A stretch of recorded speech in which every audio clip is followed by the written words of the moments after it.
Okay, that's hot stuff, man. That's kind of I really enjoy that. That's one of my favorites. I had fun doing that. We're speaking to Martin Mull, by the way, for those of you who just tuned in, and that was one of his many pieces, Dancing in the Nude. Before that, Just a Dream, Flexible, and My Own Review.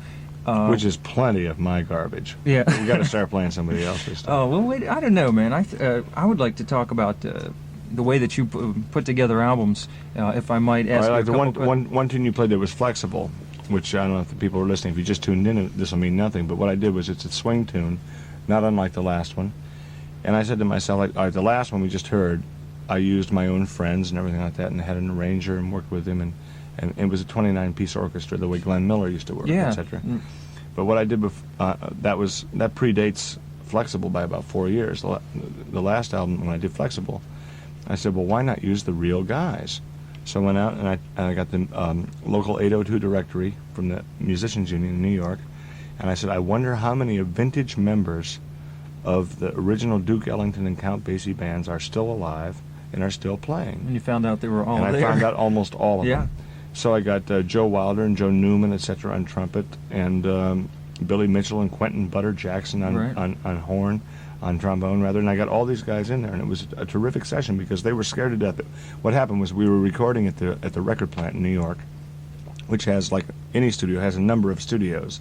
You have Studio A, Studio B, Studio C, and when you walk in the door as a musician, you can hear what's going on in every studio.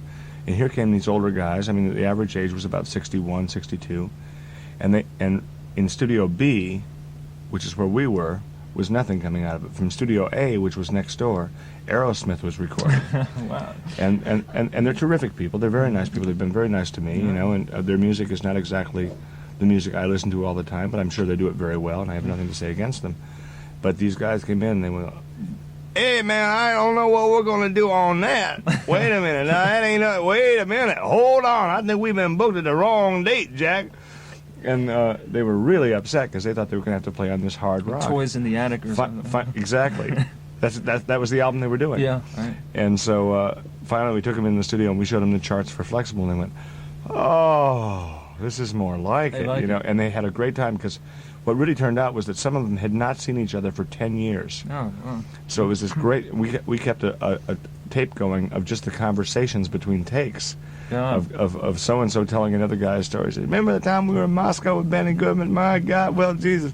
You know, they're going on and on like this. It was just terrific. And that's really important to me. What's important making records is, because I'm not a producer as such, although I produce my own stuff. Two or three of them, I think. Right? But what I'm saying, I'm not trained that way. Yeah. I was trained as a painter, whatever that means, you know. But to me, the most important thing is the chemistry of the people on the record. If there was an excitement in the air between the people, that's going to come across on record. And if there's a boredom in the air, it's going to come across on record too. That's true.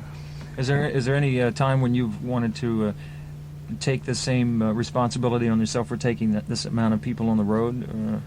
You know, a big review. If it wasn't for economic hazards, it's economic suicide is more like it. I would do it in a shot. Yeah.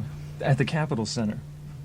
Martin Mull and his all-star review. Yeah, last time I was there with the Disappointer Sisters, and that was grim. Yeah, you had. Actually, I take that back. They're lovely ladies. They are. They're great. They really are. I love them.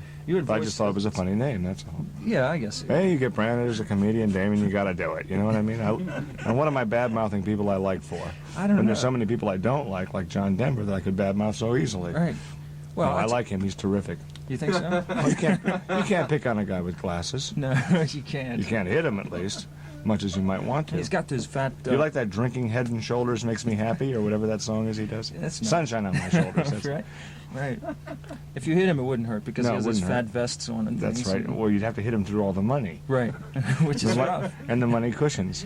You had said you'd like to take some phone calls. Sure, I'd love to talk to people. Martin wants to talk to people about John Denver or whatever, I guess. Or whatever, no. And you can pick out some records at the same time. I'll really put you to work here. Okay. I'm going to start off with one of yours that I have queued up here. Our number is 656-0770 or 0771, and there it goes. I give you my home phone, except I'm not there.